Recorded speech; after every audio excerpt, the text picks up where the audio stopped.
Bueno, vamos a saludar. Gaby decía que al parecer hay un quiebre que, bueno, ya se está manifestando en las encuestas, lo veíamos también en los testimonios que escuchábamos. Ahora le vamos a arreglar al micrófono. Ya está con nosotros Miguel Pichetto. Bienvenido, Miguel. ¿Cómo estás? ¿Cómo les va? Un gusto y gracias por invitarme. Un placer para Noelia nosotros. y Gabriel, Nos encanta charlar con vos, ya lo sabés. igualmente. Diputado nacional por Encuentro Federal. Queremos compartir un video antes de arrancar la conversación referido a lo que fue la censura en la sala de periodistas de Casa Rosada. Lo vamos a compartir. Bueno, me parece oportuno, importante reflexionar sobre lo que está pasando hoy con el periodismo en general. Es importante analizar que está creciendo una línea autoritaria en el gobierno, poniéndole límites y no dejando trabajar a los periodistas.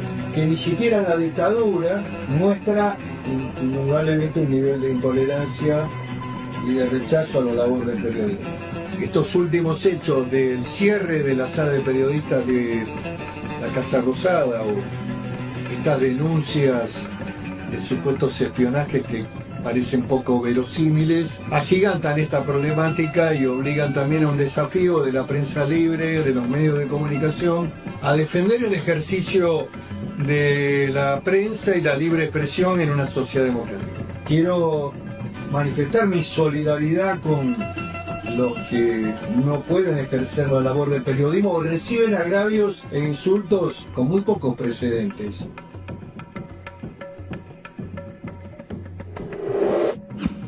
Bueno, hoy finalmente reabrieron la sala. Claro. Sí, claro. Pero Sí, ¿cómo? hay que- A veces porque- hay que hablar oportunamente.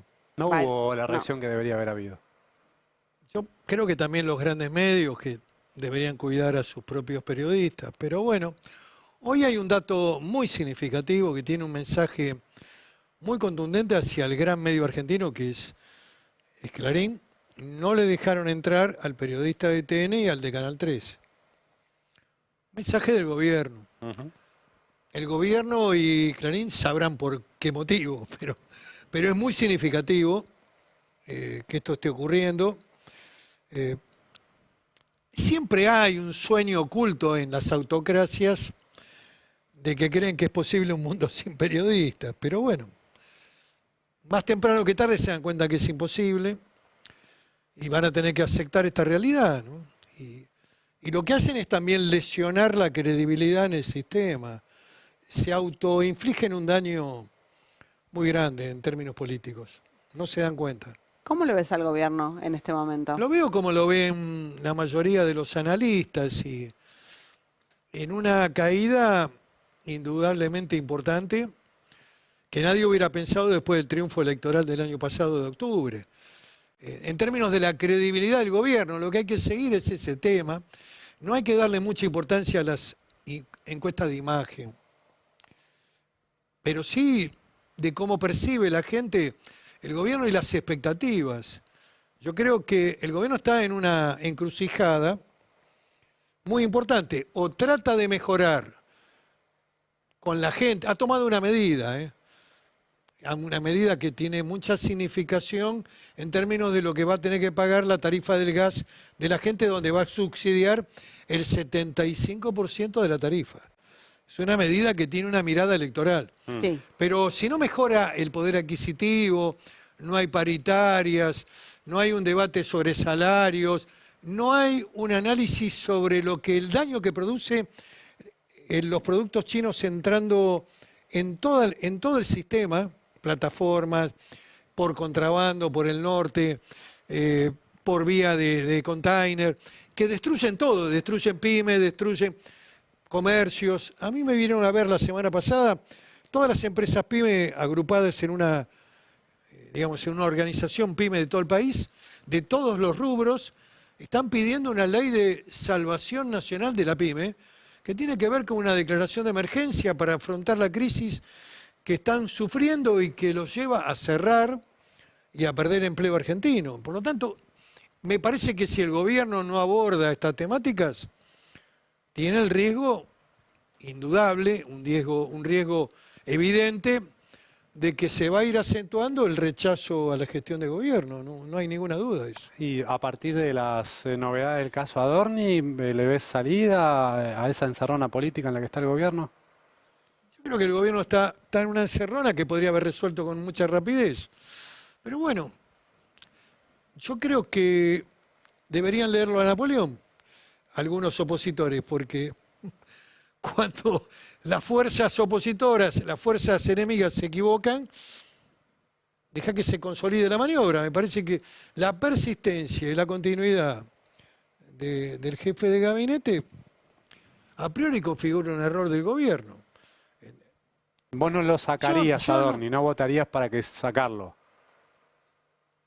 No, yo no me voy a poner en esa situación. Lo que digo, que yo nunca hice política judicial, no me gusta esa temática, pero también siento que las decisiones políticas, cuando no se toman rápido y en tiempo oportuno, el gobierno termina acompañando un desgaste innecesario en toda la estructura del gobierno. El gobierno está paralizado incluso por este tema de Adorni desde hace 15 días.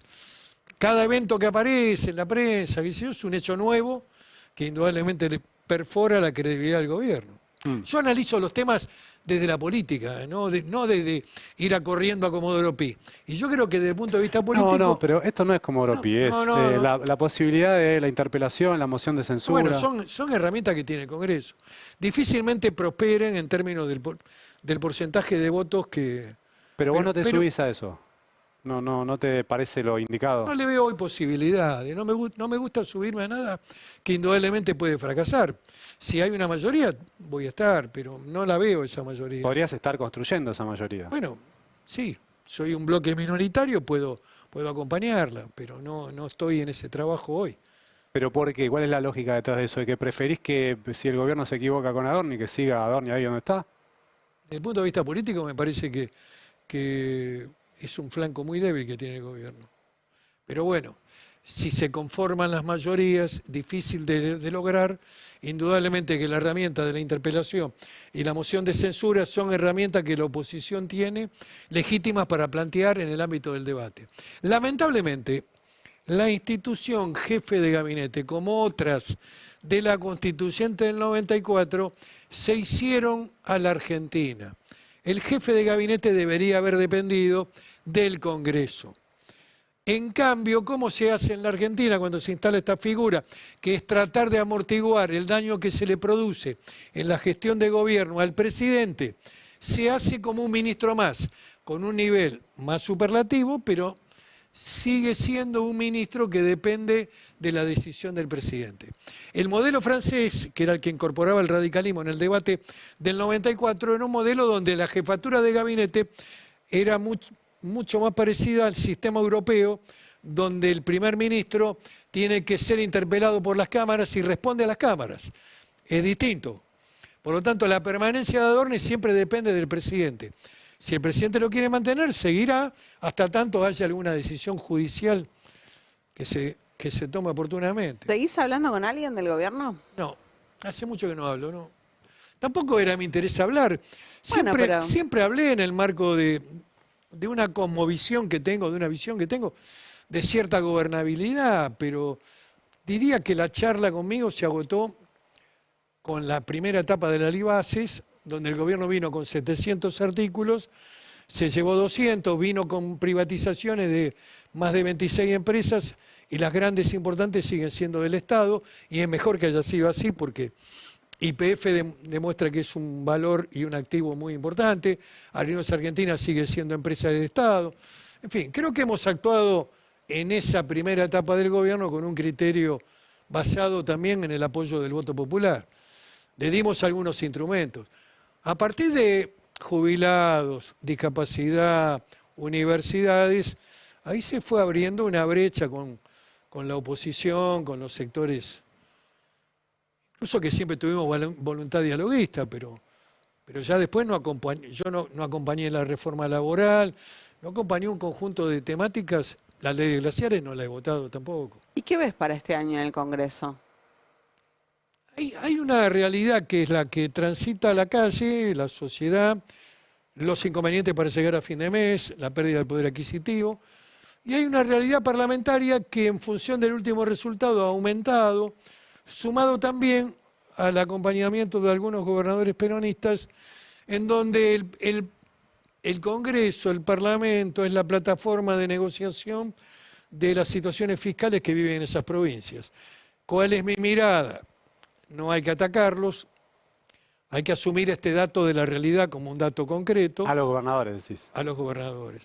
Porque también en la medida de que el gobierno pierda credibilidad en términos de la sociedad, más temprano que tarde se van a correr de ahí y van a confluir en ese gran río que tiene que ser la construcción de, primero, la reconstrucción del peronismo y la reconstrucción de un frente nacional para ganar las elecciones. Hace ya un tiempo que vos venís impulsando la construcción de este frente. ¿Qué nos podés decir? ¿Cuánto han avanzado en eso? Yo creo que hay una voluntad de diálogo, hay muchas voluntades que están en ese trabajo de elaboración. Yo parto de un principio de que es la no exclusión. Creo que hay actores que son fundamentales y que requieren indudablemente de ser parte fundamental del diálogo y de la resolución y de la propuesta electoral. Creo en el escenario de las primarias. El gobierno nunca hubiera sido gobierno y Milei nunca hubiera sido presidente si no hubiera existido este sistema electoral que es muy bueno, transparente, que no permite el fraude y que el que tiene que ganar gana. Ganó Macri en su momento, perdió el peronismo, ganó el peronismo Alberto Fernández, perdió Macri, ahora ganó Milei en el balotaje. A ver, el sistema electoral argentino hay que valorizarlo como un hecho altamente valorable de la democracia argentina. Ahora, como no les conviene la primaria, no la quieren, ellos quieren drogarla. Hay que evitar que se droguen y hay que lograr que el escenario de la oposición pueda resolver democráticamente el liderazgo, que es el factor central. Después el programa tiene que ser un programa capitalista y productivo. Tiene que haber un enfoque para generar empleo. Tiene que haber un abordaje en la discusión también salarial de la Argentina. Hay que recuperar el consumo. Son los temas que hoy están en el debate de la sociedad. Lo que ocurre es que cuando vos prendés la televisión, esos temas no se quieren hablar. Están ausentes.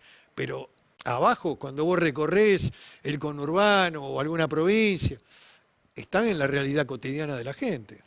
Viste que hay sectores del peronismo que no están tan de acuerdo con esta mirada de que vengan todos, que venga el Jalil, que venga...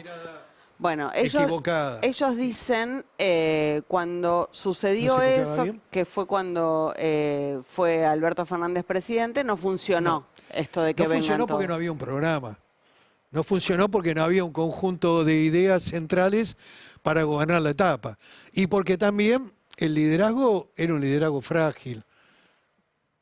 Yo creo que, ojo, lo conversé también con la expresidenta cuando la visité. Yo estoy convencido que indudablemente en función de los eventos que sucedieron en la elección del año 19, ella podría haber ganado como candidata a presidente. Pero bueno, esa construcción, esa anomalía donde la que tenía el poder iba de vice y el que no tenía poder y que no podía ser candidato a presidente nunca era el presidente o candidato presidenciable, determinó un gobierno que fracasó y que también, Noelia, abrió las puertas de la llegada de Milei. Nadie quiere discutir en la Argentina qué pasó con la cuarentena y qué pasó con la pandemia y cuáles son el origen de nuestros males y de la destrucción también del sistema de credibilidades en la política. Ese escenario que no ha abierto todavía el peronismo con alguna razonable autocrítica para tratar de ver que frente a acontecimientos complejos o difíciles, el peronismo siempre fue el partido de la gobernabilidad y no el partido de huirle a las responsabilidades. Bueno, la pandemia y la cuarentena están en la semilla, en la matriz fundacional de la alternativa del outsider o de Milei presidente. Hoy el dirigente peronista que por lejos está mejor en las encuestas de los que pueden ser candidatos, Cristina no puede, es Kicillof. ¿Qué tan lejos o cerca está Kicillof de esta propuesta que vos estás postulando? Bueno, a ver, es un dato concreto. Hay que analizar con relatividad las encuestas de imagen en la Argentina ahora. Yo le daría más importancia al escenario cualitativo o focus group, donde vos ahí empezás a perfilar por dónde va la sociedad. Encuestas de intención de voto ahora, faltando casi 1 año y 8 meses. Ok. Tengo mis dudas, pero bueno, nadie desconoce de que gobierna la principal provincia argentina, que viene de ganar las elecciones provinciales, que indudablemente ha manifestado su voluntad y es una de las alternativas que el peronismo tiene.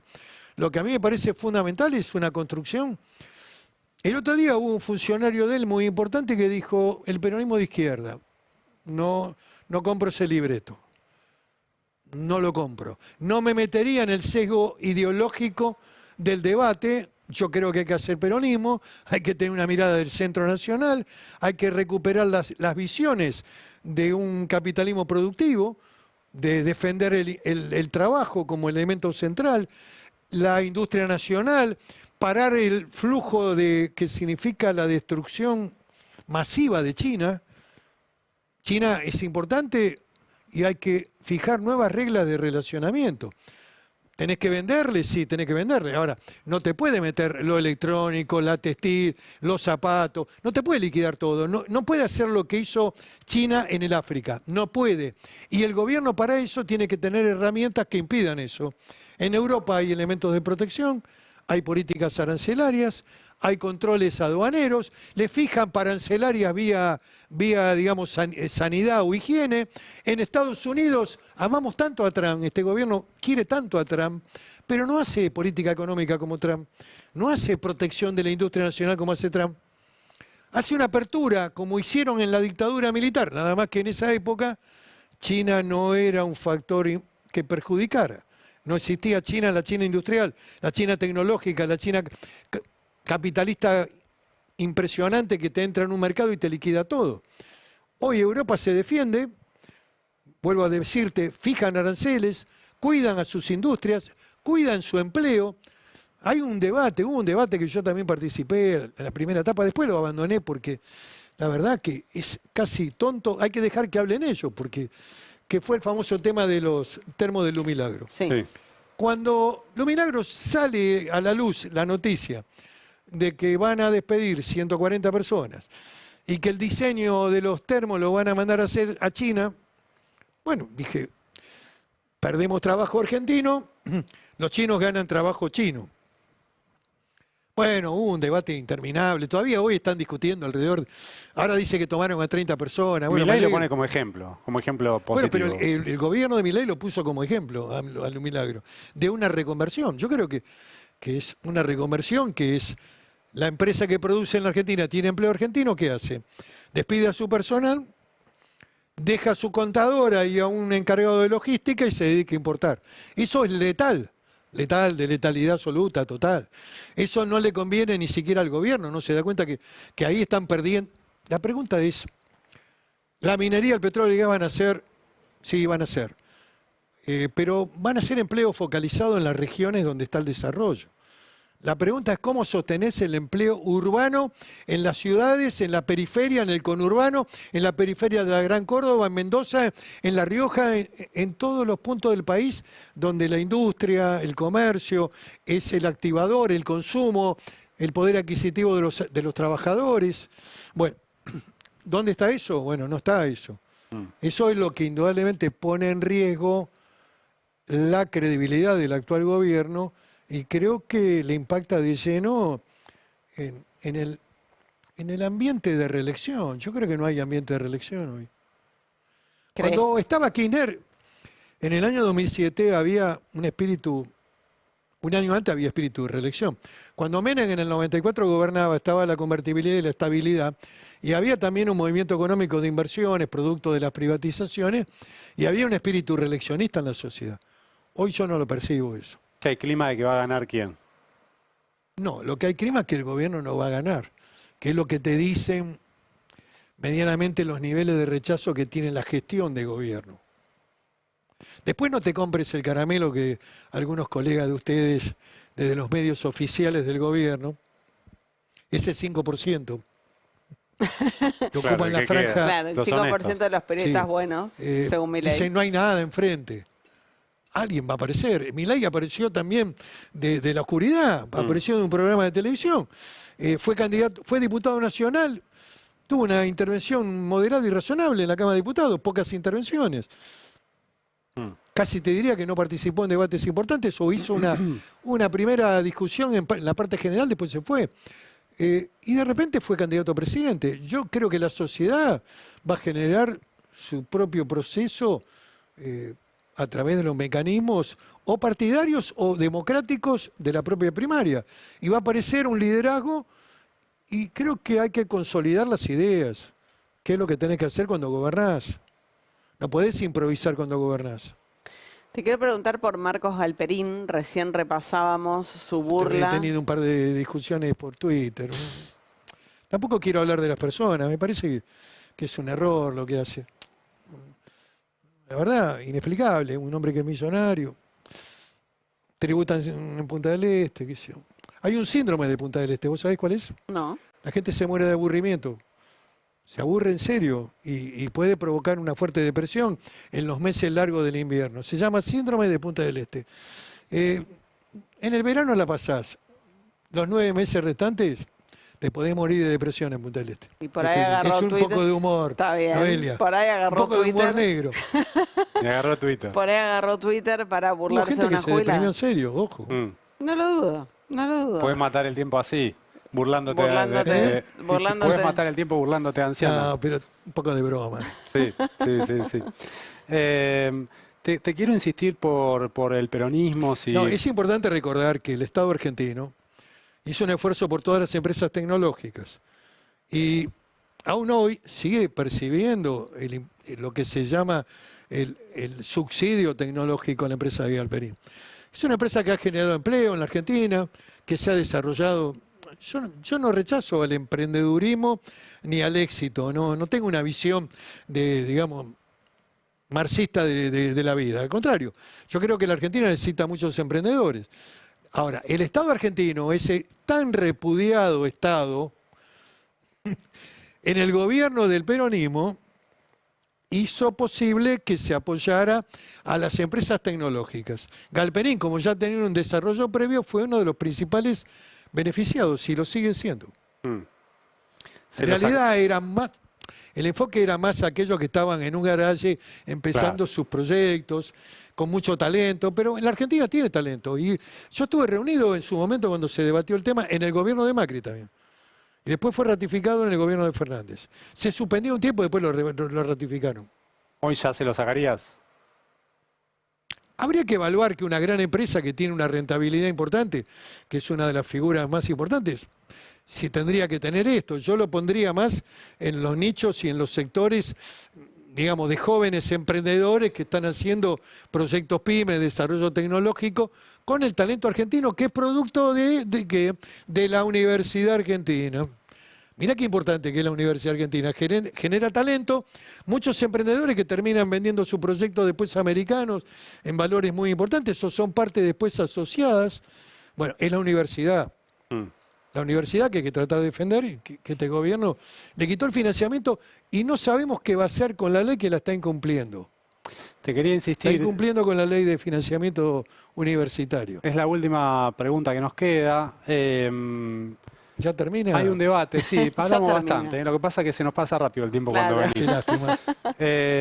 Hay un debate sobre cómo debería encarar Kicillof su proyecto presidencial y algunos dicen lo que le falta es como una figura tranquilizadora que ahuyente la idea de que si gana el peronismo un candidato como Kicillof se viene un desorden económico. Un vector tranquilizador. Tiene que ver con las expectativas.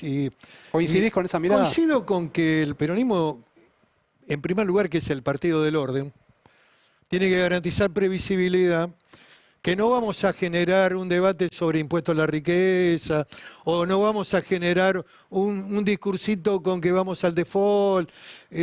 Tiene que dar previsibilidad, garantía y alentar el mundo de la producción, del trabajo. No nos vamos a pelear con Roca ni con Madanes, que son inversores en la Argentina. Tenemos que dar previsibilidad y garantía y fundamentalmente pensar en la gente que no tiene trabajo para lo que decía el general Perón, gobernar es generar trabajo. Y esa es la gran consigna. Y hay que dejar de lado el ideologismo, las tonterías estas juveniles. Para eso va a estar Miriam Bregman, que dice que no va a moderarse, lo dijo el otro día. Me causa gracia que le digas juvenil a Kicillof, que tiene más de 50 años. No, digo, 53, no, 54. yo no lo dije por él. Ah. Digo que el peronismo tiene en su historia y en la posibilidad de construir una propuesta programática todas las características para dar tranquilidad a la sociedad. Lo que hay que hacer también es algo de autocrítica sobre los 4 años que gobernó Fernández. Ahí hay que hacer una autocrítica. Pero nadie lo defiende ese gobierno. No, pero no digo en qué se equivocaron, en los temas que indudablemente quedaron pendientes, en los procesos que no se llevaron adelante. Pasa que algunos dicen nos equivocamos en que no fuimos lo suficientemente transformadores. Que no fuimos más a la izquierda. Yo creo que el primer error fue la cuarentena interminable. Cambió No y modificó económico. la cultura, la pauta laboral, nos metió a todos adentro, nos encerró.